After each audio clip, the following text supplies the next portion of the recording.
देखिए करोड़ों रुपए कैसे बिखरे हुए हैं, एक पल में मिट्टी के ढेर में तब्दील हो गए। 5 मंजिला आलीशान बंगले जैसा घर 3 सेकंड में खत्म हो गया।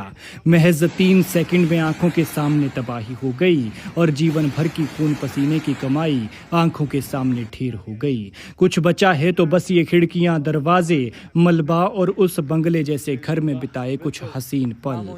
लेकिन किसी दूसरे की लापरवाही से किसी का करोड़ों का घर ढह जाए, भला उसका क्या हाल हो रहा होगा, ये सोचकर ही दर्द होता है।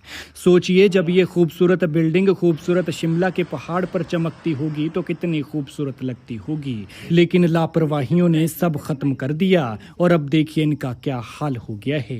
घर खोने का दर्द इसके चेहरे पर साफ नजर आ रहा है।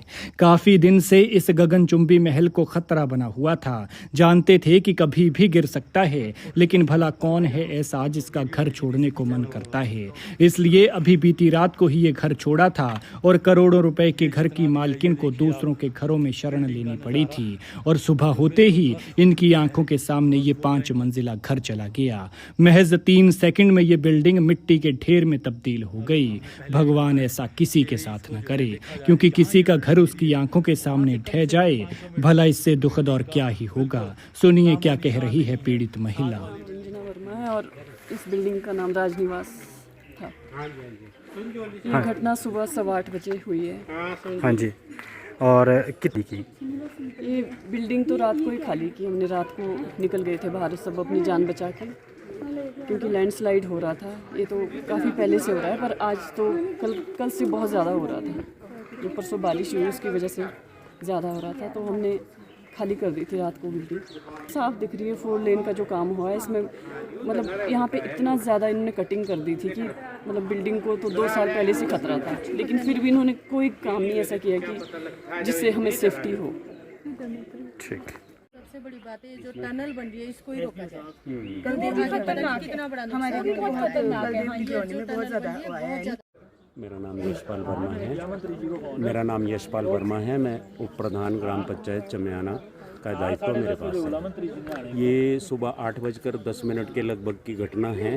वैसे तो इसमें दरारें पिछले साल ही आ गई थी मकान में, लेकिन कंपनी वालों ने इसमें रॉडें डाल करके हमें आश्वस्त किया कि हमने इस जगह को पक्का कर दिया है और इसको कोई खतरा नहीं है। बार बार पंचायत द्वारा अवगत करवाने पर भी ये इन्होंने काम बंद नहीं किया और लगातार ये स्लाइड होता रहा।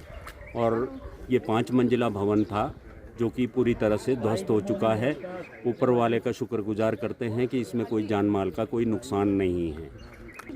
ये बिल्डिंग रात 12 बजे के करीब खाली करवा दी गई थी, लेकिन ये मकान सुबह 8:10 के करीब ये गिरा है। इसके साथ ही 2 भवन और हैं जिनको कि खतरा पैदा हो गया है और उसमें दरारें आ चुकी है और वो भी गिरने के कगार पे आ गए हैं, तो उनको भी सरकार प्रशासन द्वारा खाली करवा दिया गया है। और इस बिल्डिंग में एक ही परिवार रहता था, इसमें किराएदार नहीं था, लेकिन उनको शिफ्ट कर दिया गया था रात को ही। उसमें लगभग 20 के करीब लोग थे दूसरे मकानों में, वो भी खाली करवा दिया गया है।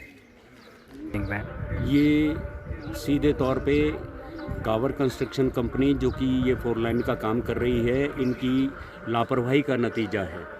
इन्होंने रोड काफ़ी नीचे है, जैसे कि अभी आपको कैमरे के माध्यम से भी हम दिखाएंगे स्पॉट पर। इन रोड काफ़ी नीचे है, लेकिन ये धार पर इन्होंने काफ़ी ऊपर कटिंग करके मशीनें ऊपर चढ़ा दी, जिस वजह से ये सारा हादसा हुआ है। और पंचायत द्वारा मना करने के बावजूद भी लिखित तौर पे भी इनको अवगत करवाया गया था। पिछले वर्ष ही करवा दिया गया था कि इन मकानों को खतरा पैदा हो गया है और इस काम को रोका जाए, लेकिन इन्होंने हमें आश्वस्त किया कि इनके इंजीनियर आए और आपके सामने ही है, इनकी टोटल इंजीनियरिंग फेल है। इन्होंने हमें आश्वासन दिया था कि हम इस जगह को सील करेंगे, हम इसमें 30-30 फुट अंदर रॉडें डालेंगे, लेकिन वो समेत रॉड के वो पूरी ही धार बैठ गई है और पूरा मकान नीचे ध्वस्त हो चुका है। से बात कीजिए, सभी को पता था, सरकार प्रशासन को भी पता था इस विषय में।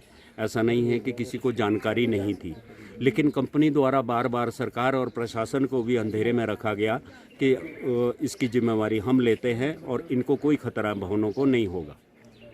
ठीक।